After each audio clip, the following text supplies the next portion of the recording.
This monumental and strikingly handsome sculpture is one of the most impressive depictions of a hunter I have ever seen. In terms of its sculptural presence, artistic quality, and its workmanship, Harpoon Hunter is a worthy successor to the best hunters carved by the famous INUKJUAK in the early 1950s.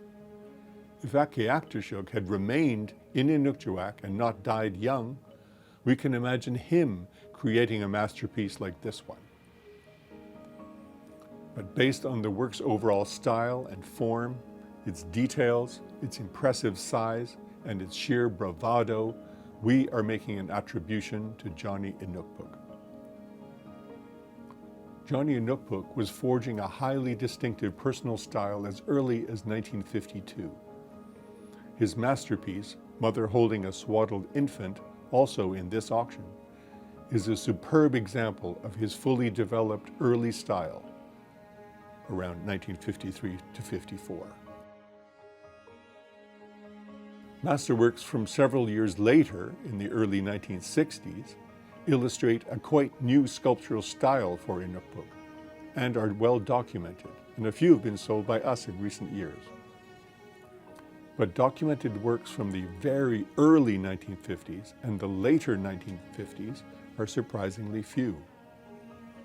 We've done a lot of rigorous research to fill in the gaps.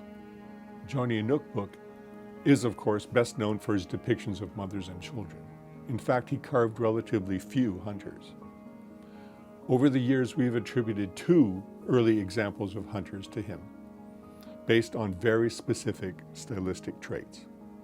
A crawling hunter with knife and spear from about 1952, and a standing hunter with spear and knife from about 1952-53, both of them superb sculptures.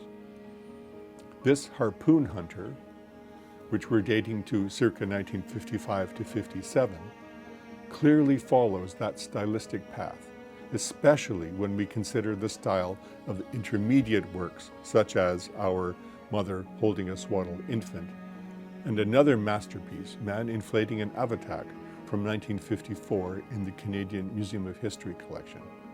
All of these works from the early and mid-1950s share highly distinctive traits: generous body proportions, strongly modeled facial features, distinctive eyes, incised eyebrows, and in the case of this hunter and the Man Inflating an Avatak, almost identical incised patterns on the hunter's boots.